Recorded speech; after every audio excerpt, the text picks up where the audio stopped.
আলপনার রান্নাঘরে আমার নতুন পুরাতন সব বন্ধুদের সুস্বাগত।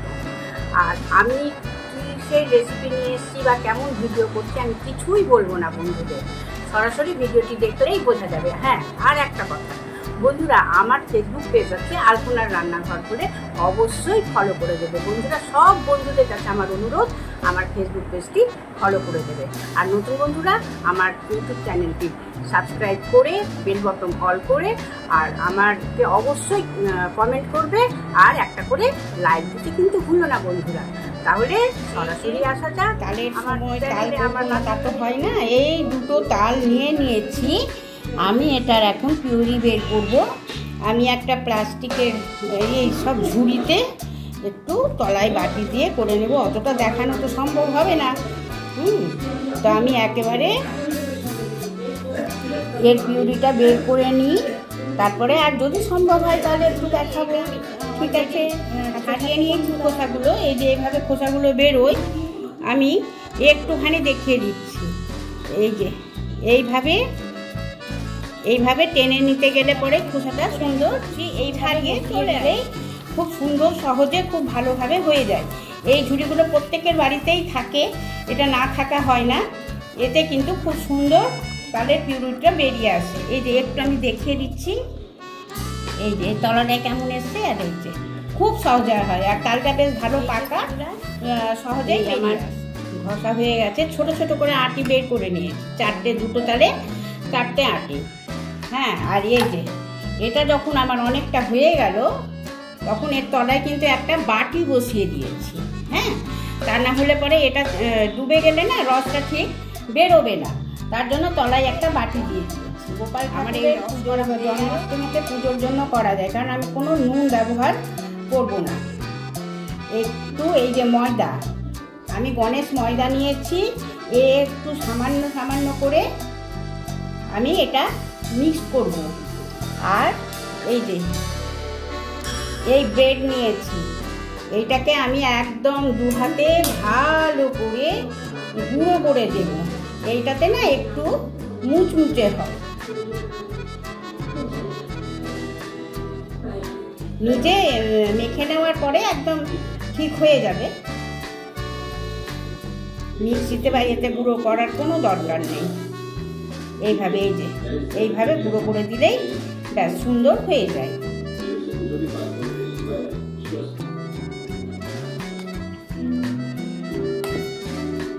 আর একটু করে চিনি দেব, তালটা তো খুব মিষ্টি।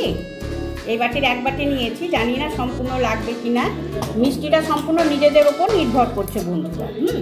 এটা দিয়ে আমি এই ভালো করে মিক্স করে মেখে নিচ্ছি। এইভাবে আমি মেখে নিয়েছি, ঠিক এইরকম হবে। হ্যাঁ, এইভাবে এই যে দেরি করে করবে। এই যে এটাই আমি সম্পূর্ণ ময়দাটা দিয়ে দিয়েছি, আর আমি এই বাটির চিনিটাও সম্পূর্ণ দিয়েছি। এবার আমি একটু সামান্য এই সাদা তেল দিয়ে দেবো, একটু ময়াম বলতে গেলে সামান্য অল্প 1 চামচ। এই তেলটা দিয়ে মাখিয়ে আমি প্রায় 8 ঘন্টা রেখে দেবো। যে কোনো জিনিস ব্যাটার করে যদি একটু রেখে দেওয়া যায় তাতে বেশ ভালো হয়। বুঝতে নিশ্চয়ই অসুবিধে হলো না বন্ধুরা। তাদের নানান রকম করা যায়, প্যানকেক বা এরকম কেক, লুচি, পরোটা, অনেক বন্ধুরাই জানে, বড়া। হ্যাঁ, তো আমি এই আজকে দেখি এটার মতো সাদা তেল দিয়ে দিয়েছি। এবারে আমি একে ভেজে এইভাবে খানিকটা হাতে নিয়েছি আর কেটে এভাবে দিয়ে দিচ্ছি।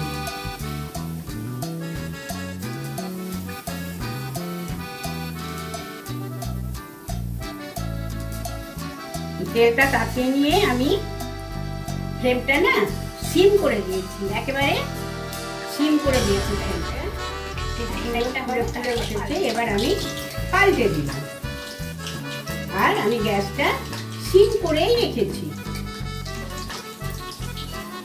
একদম তালের ফুল, কি সুন্দর ফুলছে বন্ধুরা, বোঝা যাচ্ছে কিনা জানি না, কিন্তু অসাধারণ ফুলছে কিন্তু। এই যে কত সুন্দর ফুলে ফুলে উঠেছে। এইভাবে নাড়াচাড়া করে এই যে আমার এটা কিন্তু একদম সুন্দর, চারিদিকটা কিন্তু সমানভাবে কালার হয়েছে। হ্যাঁ, এইভাবে নাড়িয়ে গেলাম সিম করে করে। আর বাড়িয়ে দিতে গেলে কি হয়, ওপরটা জ্বলে যায়, ভেতরে কাঁচা থেকে যায়, যার জন্য একদম সিম করে ধৈর্য ধরে করতে হবে বন্ধুরা।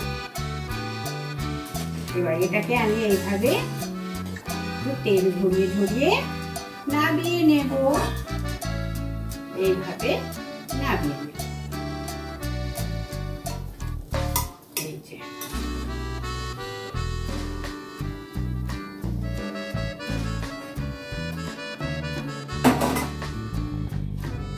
এই অবশিষ্ট যতটা আছে আমি সব এইভাবে ভাবে দিয়ে ভেজে ভেজে তুলে নেব।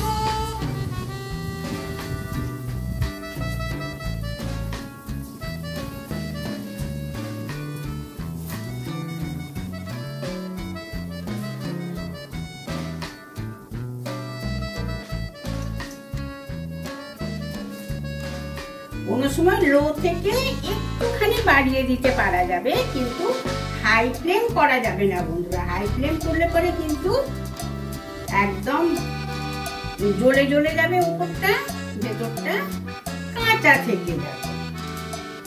আমি একটুখানি স্লাইড বাড়িয়ে দিলাম।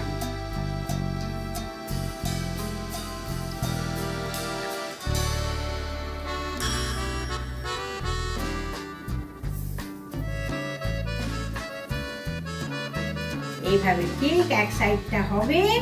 এই যে কিন্তু আমার ফোলা শুরু হয়ে গেছে, সুন্দরভাবে ফুলে ফুলে উঠতে শুরু করে দিয়েছে। আর দেবো না, এটা হয়ে যাবে ভাজা।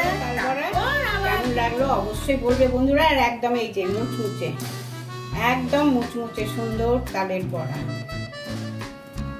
বন্ধুদের কমেন্টের আশায় রইলাম। অবশ্যই বন্ধুরা কমেন্ট করে আমাকে জানিয়ে দেবে তালের বড়া কেমন হলো।